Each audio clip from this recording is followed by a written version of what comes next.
Okay, Bismillahirrahmanirrahim. Assalamualaikum warahmatullahi wabarakatuh. Selamat kembali ke channel Cikgu Ashraf dalam subjek perniagaan tingkatan 4, iaitu pelajaran kita hari ini bab 2, trend semasa perniagaan. Di barang aspek yang kita akan belajar hari ini iaitu aspek ekonomi. Okay, kita dah belajar aspek pertumbuhan ekonomi, kita dah belajar aspek guna tenaga, dan yang ni yang ketiga kita akan belajar iaitu aspek ekonomi.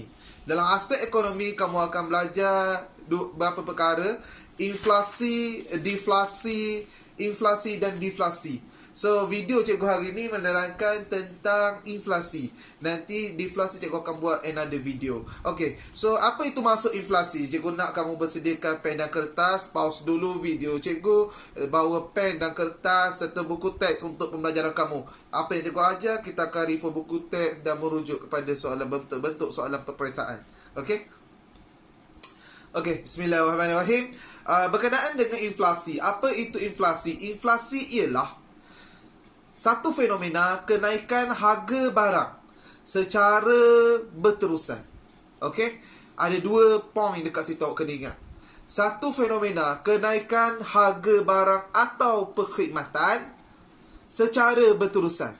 So, jangan lupa perkataan secara berterusan. Sebab dalam exam, siasa kamu lupa secara berterusan ni. So, kena ingat satu fenomena kenaikan harga barang secara berterusan. So, apa itu fenomena kenaikan harga barang secara berterusan ni? Kenapa berlaku kenaikan harga barang?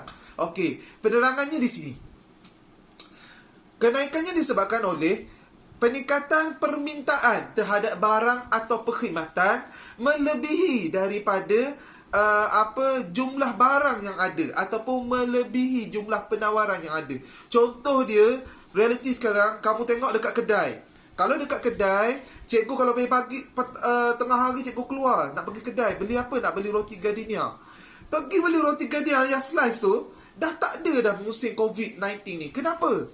Sebab permintaan terlalu tinggi. Cikgu pergi je habis. Tetapi gardenia tak naik harga lagi. Itu tak ada masalah. Okey, stop. Kita tengok pula situasi kedua, Mas, harganya 80 sen satu. Kalau pergi kedai Sebelum ni 80 sen satu. Pergi mana-mana kedai semua ada, jarang tak ada. Tapi sekarang musim COVID-19 ni, tanya mak ayah, ada tak emas tu? Tak ada. Jual online pun ada. Jual online kadang-kadang kena tipu. Tapi ada yang jual online satu kotak RM80, RM100. Itu sebab dapat harga makin mahal dah sekarang. Dan harga dia satu keping daripada 80 sen dah jadi RM2. Kenapa? Sebab kita ramai minta nak emas. Tapi orang yang kerja kilang ni, orang yang memproduce topeng muka ni, tak dapat memproducekan banyak. So bila permintaan terlalu tinggi, yang menghasilkan barang ni terlalu sikit, dia akan letak harga lagi mahal. So kita pun dapat dengan mahal. Nampak tak kat situ? So itu adalah inflasi yang kita berlaku sekarang ni. Inflasi terhadap topeng muka. Itu yang cikgu nak kamu faham. Apa maksud inflasi? Okey, kenaikan harga barang disebabkan kita ni terlalu meminta. Kita minta banyak, barang sikit. So orang kilang ni akan naikkan harga barang. Mak naik. Okey, so apa pula ada satu lagi isu, iaitu inflasi tolakan kos. Apa itu inflasi tolakan kos? Inflasi tolakan kos ialah kenaikan kos pengeluaran dan perkhidmatan. Okey, kenaikan kos pengeluaran. Contoh dia inflasi tolakan kos. Sebelum ni harga apa kita berada? Harga roti canai. Katakanlah harga roti canai. Dulu harga roti canai 50 sen. Naiklah 80 sen. Naik RM1. Alasan kita pergi kat kedai, roti canai makin naik harga ada. Dia pun cakap, itu bahan mentah sangat naik, mahal. Dia kata, kenapa bahan mentah naik mahal?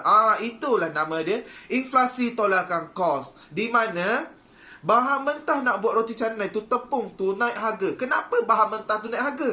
Disebabkan minyak naik harga. Kenapa minyak naik harga? Bila minyak naik harga, transport hantar tepung tu pun makin mahal. Bila transport akan hantar tepung makin mahal, tepung pun makin naik harga. Bila tepung naik harga, roti canai pun naik harga. Itu adalah rantaian cerita kisah naik harga. So, apa yang cikgu nak kamu nampak ialah, bila bahan mentah tu naik harga, semestinya kos produk yang kita hasilkan pun naik harga. So, itu bila kita tanya kenapa naik harga mahal, bahan mentah mahal, dia kata. So, itu nama dia inflasi tolakan kos. Okey. So, part yang seterusnya. Apa peranan kerajaan dalam mengatasi inflasi ini? Okey, apa peranan kerajaan? Cara mengatasi nanti. Apa peranan kerajaan dalam kes inflasi ini? Ada 3 peranan kerajaan. Anak-anak ambil pen, ambil kertas tu pencatatan. Peranan pertama, peranan kerajaan dalam masalah inflasi. Peranan kerajaan dalam masalah inflasi. Peranan pertama iaitu kerajaan mengawal kenaikan harga barang. Kerajaan mengawal kenaikan harga barang. Bagaimana? Itu akan diterangkan dalam cara atasi. So, poin pertama, peranan kerajaan, dia kena kawal kenaikan harga barang tu. Okey, peranan kerajaan yang kedua dalam masalah inflasi, iaitu kerajaan berperanan memastikan kebajikan. Keyword dia, memastikan kebajikan pengguna atau pelanggan sentiasa dilindungi dan dipelihara agar rakyat tidak terbeban dengan harga barang yang semakin meningkat. Kerajaan perlu jaga kebajikan mereka. Contoh dia, kerajaan jaga kebajikan dia macam mana? Kalau sebelum ni kerajaan dahulu bagi BRIM, kerajaan yang terbaru bagi bantuan sara hidup BSH, itu kerajaan menjaga kebajikan. Dia bagi 500, dia bagi 200.5, dia bagi 1,000 contohnya kepada golongan-golongan B40. So, bila dia bagi kepada golongan B40 ni, golongan berpendapatan rendah ni, ia akan membantu, ia akan menjaga kebajikan rakyat-rakyat di bawah ni. So, kau kena faham apa peranan kerajaan. So, peranan kerajaan yang ketiga, iaitu kerajaan yang ketiga berperanan menangani kos sara hidup, masalah kenaikan kos sara hidup. Peranan kerajaan yang ketiga menangani kenaikan kos sara hidup. Okey, kos sara hidup. So, kenapa nak kena jaga kos sara hidup ni? Agar jumlah gaji yang diterima selari dengan kos sara hidup. Contoh dia, gaji kamu 1,500. Gaji 1,500. Duduk dekat kawasan bandar Kuala Lumpur. Bayar rumah flat kemungkinan dalam 700.5. So, kalau 700.5 bayar rumah flat, ada berapa lagi makan kamu? Ada 700.5 lagi. Nak beli pampers anak lagi, nak beli susu lagi, nak makan lagi, nak bayar minyak motor lagi. So, itu peranan kerajaan dalam mengatasi kos sara hidup. Di mana di Malaysia sekarang ni pun kos sara hidup sangat tinggi kan? Betul tak? So, peranan kerajaan dalam mengatasi masalah-masalah ini agar rakyat tidak rasa terbeban. So, itu peranan kerajaan dalam masalah inflasi. So, kita masuk yang seterusnya, iaitu bagaimana cara kerajaan mengatasi masalah inflasi. So, dalam kerajaan mengatasi masalah inflasi, buka muka surat 84 anak-anak. Okey. Dalam muka surat 84, kamu akan belajar dalam 5 cara kerajaan mengatasi masalah inflasi. Okey. Cara mengatasi yang pertama ialah kerajaan melaksanakan dasar galakan pelaburan. Kerajaan melaksanakan dasar galakan pelaburan. Kenapa nak buat dasar galakan pelaburan? Okey, bila kerajaan buat dasar ini, ia akan meningkatkan kadar pengeluaran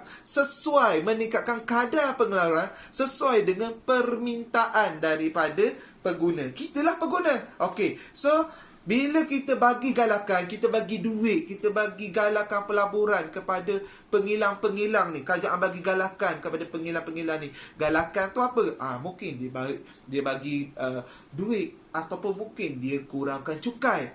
So Pengilang ni pun ada galakan, dapat buat produk lagi banyak. So bila buat produk banyak, insya-Allah kita akan dapatlah lagi. Contoh galakan yang ada sekarang ni, iaitu kerajaan yang face mask. Baru keluar berita semalam kan, iaitu kerajaan menghentikan duty import, duty export. Duty import yang masuk daripada China masuk ke Malaysia. Emas yang masuk ke Malaysia tak ada duty import. Lepas tu kerajaan juga meminta 5 company dekat Malaysia ni yang buat emas ni, mereka tidak dikenakan apa-apa jas. So itu adalah galakan yang kerajaan bagi supaya mereka dapat menghasilkan lebih banyak topeng muka untuk penduduk-penduduk di Malaysia. Next, poin yang kedua. Bagaimana pula cara nak atasi inflasi tolakan kos? Cara kerajaan nak atasi inflasi tolakan kos. Apa anak-anak, inflasi tolakan kos tu disebabkan apa? Bahan mentah, cikgu. Ya, betul, disebabkan bahan mentah. So kerajaan memberi subsidi. Subsidi tu duduk dekat mana? Kalau kita belajar dekat organisasi OBBU, organisasi bukan untung, dia duduk dekat bawah jualan di bawah kos. Betul tak? Kerajaan bagi subsidi. So kerajaan bagi subsidi kepada golongan-golongan ni. Pengilang dia bagi subsidi, mungkin dia bagi subsidi bahan mentah. Bila dia bagi subsidi bahan mentah, harga kos bahan mentah yang naik tu akan jadi stabil balik tak? Ya, akan jadi stabil. Sebab apa? Contoh tepung, 1 guni RM50. Tiba-tiba tepung naik, harga bahan mentah tepung 1 guni jadi RM60. So kerajaan bagi subsidi 1 guni tepung RM10. Bila kerajaan daripada RM60 tolak RM10, dia turun balik jadi RM50.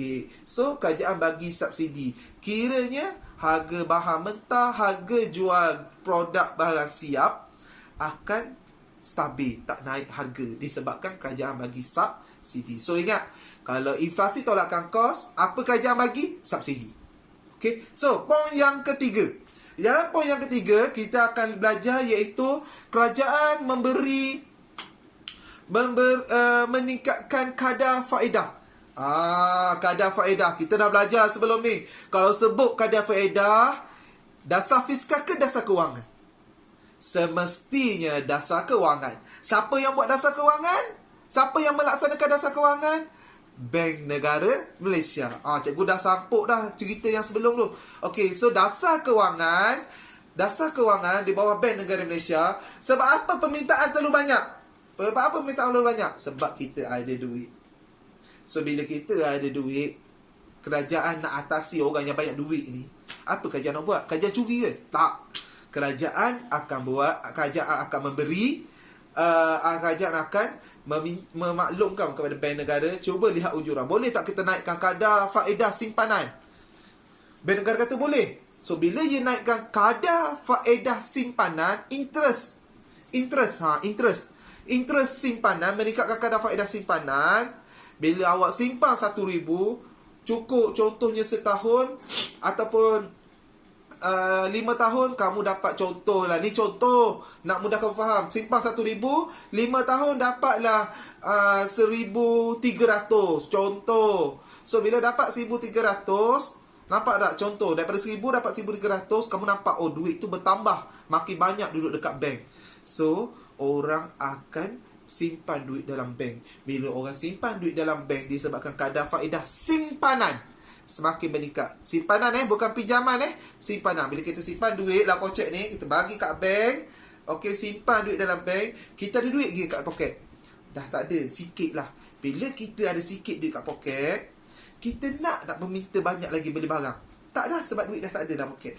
So bila permintaan tu kurang, harga barang yang naik tu akan turun tak? Sebab permintaan kita dah turun lah.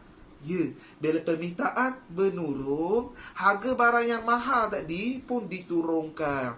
So permintaan dan penawaran harga barang ni stabil. So itu nombor 3.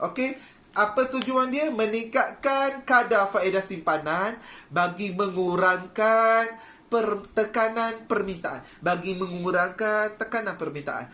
Inflasi, cara nak atasi yang keempat. Tadi cikgu dah sebut dasar kewangan.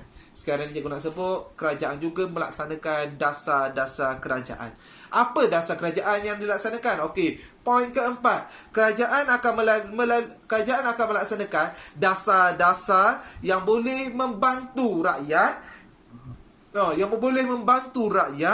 dalam memenuhi keperluan dan kehendak kehidupan. Okey, kerajaan bagi dasar-dasar yang boleh membantu rakyat. Dasar apa? Dasar kerajaan lah. Nanti dia fikirkanlah dasar apa yang nak buat. So, kita ambil keyword dia.